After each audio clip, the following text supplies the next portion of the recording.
आज हम स्टार्ट करने वाले हैं क्लास 12th के बारे में। अभी तक हमने जितने भी यूट्यूब पे वीडियो बनाई है हमारी क्लास 10th की और क्लास 9th की थी। आज हमारा क्लास 12th के लिए भी हमारा टॉपिक स्टार्ट हो जाता है। तो इस क्लास 12th के सारा सिलेबस हम यहाँ पर स्टार्ट करेंगे। तो जो सेशन हम पढ़ने वाले हैं उस सेशन हमारा कौन सा 2021 है 2022। और आज हम जो चैप्टर स्टार्ट करने वाले हैं चैप्टर नंबर 3 है।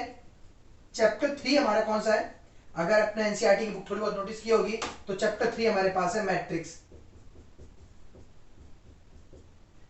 बहुत अच्छा इंटरेस्टिंग चैप्टर है और बहुत ही इजी और मार्क्स स्कोरिंग है। तो यहां पर स्कोर बहुत इजीली होता है। हमारे पास यहाँ दो चैप्टर जो आपस में कनेक्टेड है, एक मैट्रिक्स यानी कि चैप्टर नंबर 3 और नेक्स्ट चैप्टर हमारा डिटरमिनेंट, दोनों आपस में हमारे कनेक्टेड है। तो हम जब स्टार्ट करते हैं इस मैट्रिक्स के बारे में तो मैं पहले बताता हूं तुम्हें कि ये जो चैप्टर बना किस चीज के ऊपर है। ये चैप्टर हमारा है सारा का सारा डाटा के अकॉर्डिंग, यानी कि डाटा के बारे में स्टडी हम काफी सालों से पढ़ते आ रहे हैं। सेम यहां पर भी हम डाटा के बारे में स्टडी करेंगे। तो डाटा की स्टडी किस तरह से करने वाले हैं? तो यहां हमारे पास क्या है, अगर कभी कोई वेल डिफाइंड डाटा जो गिवन है हमारे पास, अगर उस डाटा को कभी इन स्क्वायर ब्रैकेट्स के अंदर लिख दिया जाता है तो वो डाटा हमारा क्या कहलाएगा? मैट्रिक्स। सिर्फ यहां पर बेसिक तो इसका छोटा सा ही है। अब बात करते हैं इससे आगे। तो जो वैल्यू हम इस तरह से लिखी जाती है यानी कि हॉरिजॉन्टली, उन वैल्यूज को हम क्या कहते हैं? रो। फॉर एग्जांपल 2 4 6 1 2 3 3 5 1, यानी कि और जो वैल्यू वर्टिकल लिखी जाती है इन वैल्यू को हम कहते हैं क्या? कॉलम।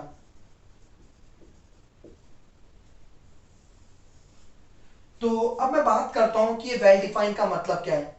वेल डिफाइन का मतलब होता है जो भी डाटा गिवन दे रखा है वो प्रॉपर तरीके से अरेंज है।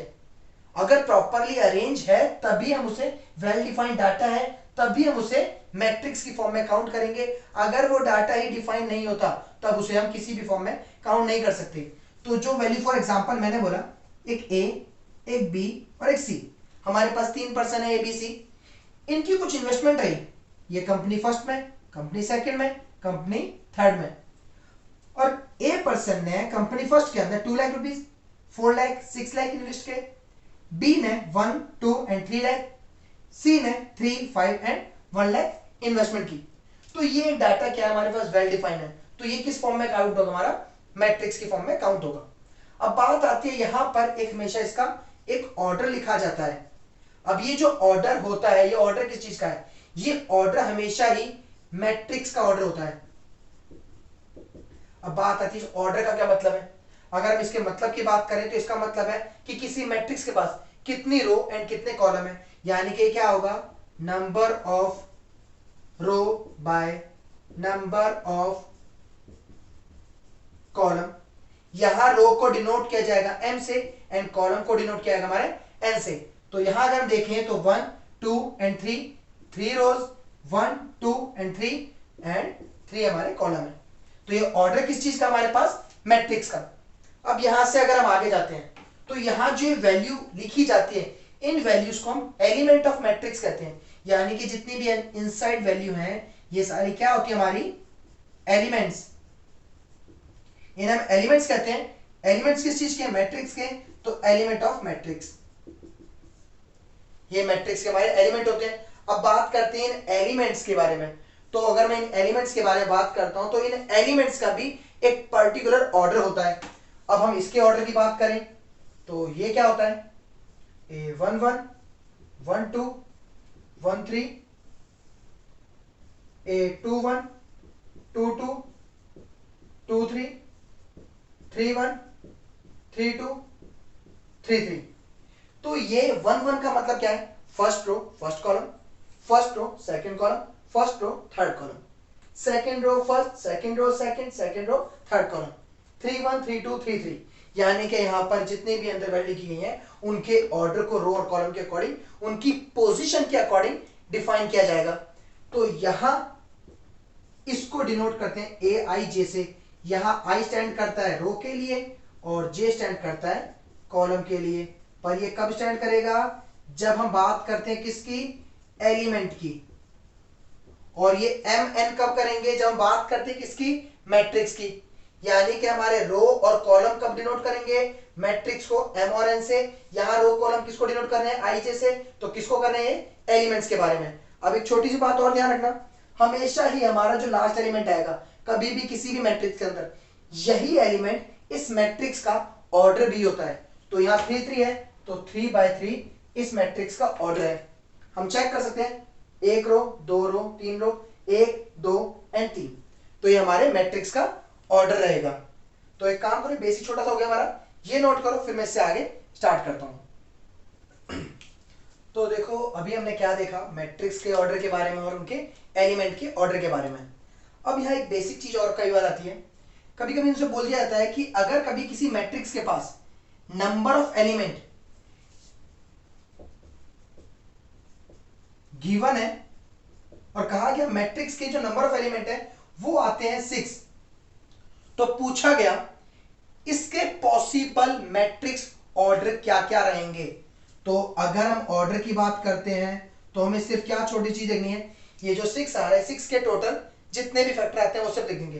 तो एक हो गया 6/1, तो एक 1/6, एक 2/3, तो एक 3/2, और मुझे और नहीं दिख रहे, तो सारे सारे हमारे पास ऑर्डर जो होंगे मैट्रिक्स के वो सिर्फ ये 4 रहेंगे। ये बेसिक सिंपल सा हमारा ये था। फिर कभी कभी हमसे स्टार्टिंग अगर तुम 3.1 करोगे तो हमें क्या दे दिया जाएगा, एक बेसिक चीज दे दी गई, एक मैट्रिक्स दे दिया गया 2 5 1 2 3 8 8 5 6। हमसे पूछा गया A31 की वैल्यू बताओ क्या है। अगर मुझे 31 की वैल्यू बतानी है, third row first column, third row first column क्या आ रहा है 8। मुझसे पूछा गया A32 की वैल्यू बताओ क्या होगी, third row second column, third row second column क्या आ रहा है 5। पूछा गया A22 की वैल्यू बताओ क्या होगी, second row second column, second row second column क्या आ रहा है 3। तो बेसिक से हमारे पास ये कुछ चीजें और पूछी जाती हैं, तो ये देख लीजिए, बाकी आप कहां से करना बुक से, फिर मैं आगे और स्टार्ट करता हूं। अब एक और चीज हमारे एनसीईआरटी के अंदर जो कुछ और सवाल दे रखे हैं वो किस टाइप के हैं, हमें बोला गया एक 2/2 का मैट्रिक्स कंस्ट्रक्ट करना है अगर वहां ए आई जे की वैल्यू दे रखी हो i प्लस जे का स्क्वायर बाय 2, तो बताओ क्या रहेगा। तो उस टाइम पर हमें करना क्या है, 2/2 का मैट्रिक्स बोला गया है, तो मैं इसे लिख देता हूं A11 A12 A21 A22। ये बेसिक हो गया हमारे पास। अब हमें समझ आ गया कि 1 1 यानी कि आई और जे की वैल्यू 1 1 है, तो हम पहले A11 निकालते हैं। A11 1 प्लस 1 का स्क्वायर बाय 2, तो कितना आ गया 1 प्लस 1 2, 2 का स्क्वायर बाय 2 यानी कितना आ गया 4/2, ये आ जाएगा हमारे पास 2। तो A11 की वैल्यू मिल गई मुझे 2। अब मैं निकालता हूं यहां पर A12, तो 1 प्लस 2 का स्क्वायर बाय 2, तो A12 की वैल्यू मुझे मिल गई 1 प्लस 2 3, 3 का स्क्वायर 9, 9/2। फिर A21 की वैल्यू क्या मिल गई मुझे 2 प्लस 1 का स्क्वायर बाय 2, 2 प्लस 1 3, 3 का स्क्वायर 9, तो A21 आ गया मेरे पास 9/2। अब A22, तो 2 प्लस 2 का स्क्वायर बाय 2, 2 प्लस 2 4, 4 का स्क्वायर 16/2, कितना आ गया 8। A22 की वैल्यू मिल गई मुझे 8। अब ये बात की जो भी हम यहाँ पर वैल्यू पुट कर देते हैं, तो मैट्रिक्स क्या बना हमारे पास, A11 की वैल्यू क्या निकली थी चेक करते हैं, 11 की वैल्यू 2, यहाँ 2 आ गया। A21 12 की वैल्यू 9/2, 9/2 आ गया। A21 की वैल्यू 9/2, 9/2 आ गया। 22 की वैल्यू 8, ये 8 आ गया। ये था हमारा सारा कुछ इसका बेसिक। यानी कि जब हमारे पास मैट्रिक्स के ऑर्डर के लिए कोई रिलेशन गिवन हो और उस रिलेशन को यूज करके कभी बोला गया 2/2 3/2 2/3 कुछ भी कह सकते हैं, उसके अकॉर्डिंग उसका ऑर्डर के, उस ऑर्डर के अकॉर्डिंग उन मैट्रिक्स के एलिमेंट की वैल्यू बता देंगे सभी। तो एक बार ये भी नोट कर लो, फिर मैं आगे और बताता हूं। तो अब जो आगे हम पढ़ेंगे, अब वो आता है हमारे पास टाइप्स ऑफ मैट्रिक्स।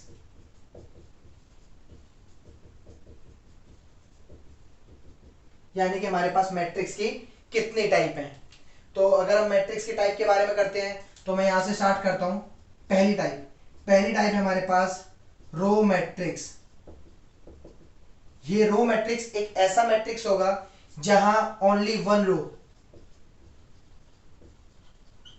इसके लिए अगर मैं एग्जांपल की बात करूं तो क्या हो गया,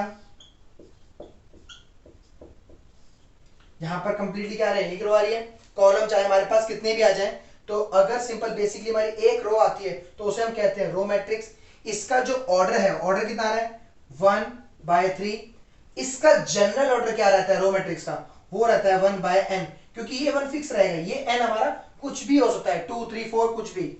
अब सेकंड नंबर पे आता है हमारे पास कॉलम मैट्रिक्स। तो कॉलम मैट्रिक्स क्या होता है, यहां आ जाएगा हमारे पास ओनली वन कॉलम। अब नाम से समझ आ चुका है कि एक कॉलम होगा 7 8 9, हमारे पास कॉलम एक है। अब इसके ऑर्डर की बात करें तो कितना आ रहा है यहां पर 3/1। इसके जनरल ऑर्डर की बात करें तो वो कितना आएगा हमारे पास m/1। थर्ड नंबर पे हमारे पास आता है स्क्वायर मैट्रिक्स। स्क्वायर मैट्रिक्स क्या होगा, ऐसा मैट्रिक्स जहां नंबर ऑफ रो इक्वल आते हैं नंबर ऑफ कॉलम के, यानी कि m should be equal to n। इसके लिए अगर एग्जांपल की बात करूं तो क्या हो जाएगा 1/1, 2/2, 3/3 and so on. Fourth number पे हमारे पास आता है रेक्टेंगुलर मैट्रिक्स।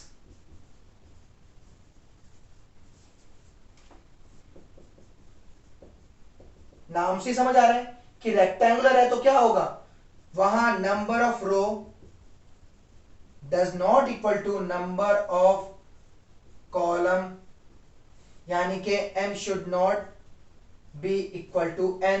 यानी कि इसके लिए एग्जांपल 2/3, 3/2, 1/2, 2/1 एंड सो ऑन। तो हमारे पास ये बेसिक चार हो गए। अब पांचवा जो आता है, अब पांचवें नंबर का मैट्रिक्स हमारा क्या, डायगोनल मैट्रिक्स।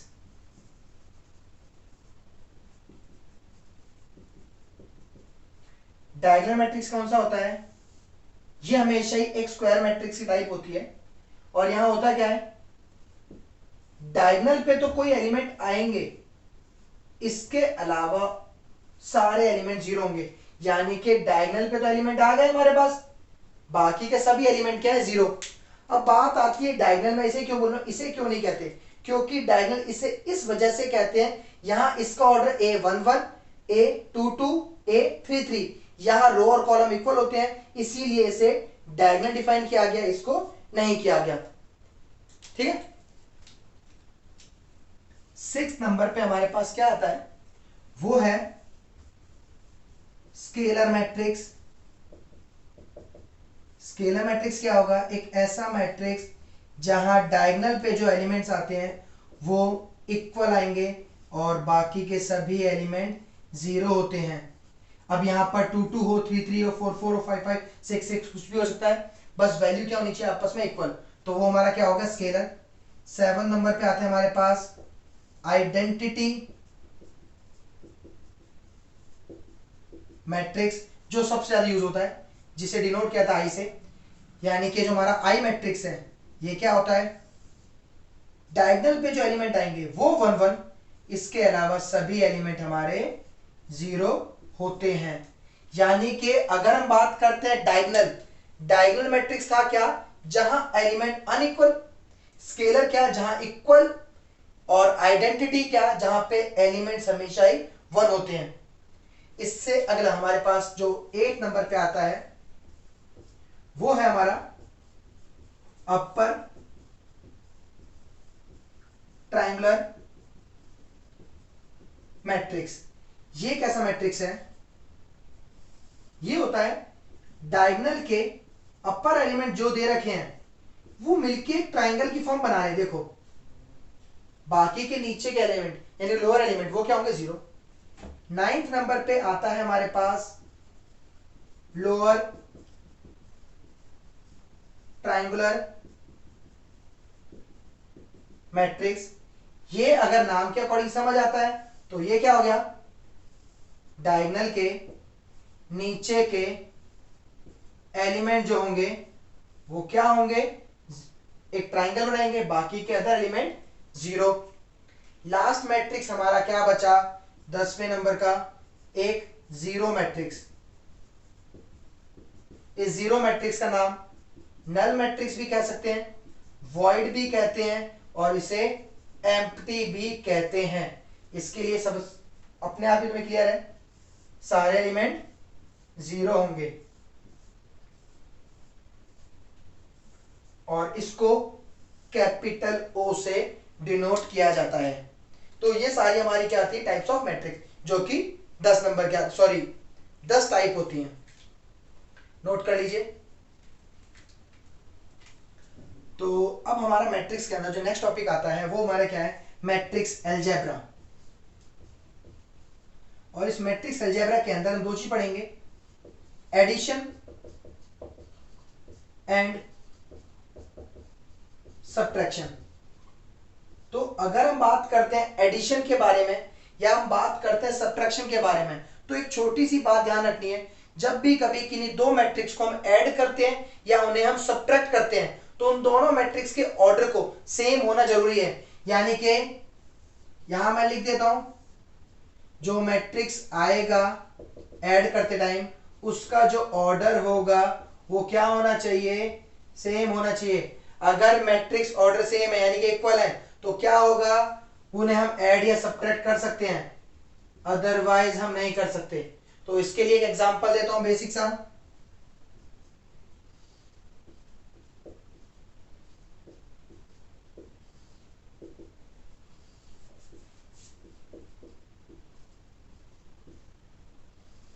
इन्हें प्लस करना है तो जब भी हम ऐड करते हैं या सब्ट्रैक्ट करते हैं तो हम करते क्या, उस टाइम पर जो एलिमेंट आ रहा है उसके ऑर्डर के अकॉर्डिंग ही उन्हें ऐड या सब्ट्रैक्ट करना है।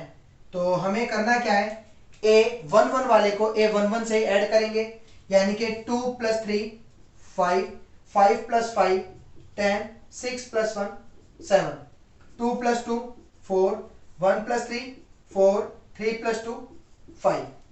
अगर यहां माइनस आ जाता तो क्या होता, मैं यहां लिख देता हूं माइनस के लिए, 2 - 3 माइनस का 1, 5 - 5 0, 6 - 1 5, 2 - 2 0, 1 - 3 माइनस का 2, 3 - 2 1। बस बेसिक सा सिंपल सी हमारी ऐड या सब्ट्रैक्शन होती है। तो इसे भी आप नोट कर लीजिए। तो आज की क्लास के अंदर मैं इतना छोड़ता हूं। तो अब आप एक काम कर सकते हो, 3.1 आपकी कंप्लीट हो सकती है, 3.2 के भी कुछ बेसिक सवाल हैं जो ऐड सब्ट्रैक्शन के बेस पर, वो भी ट्राई कर सकते हो। तो उन सबको करना, हम बाकी करते हैं नेक्स्ट क्लास के अंदर।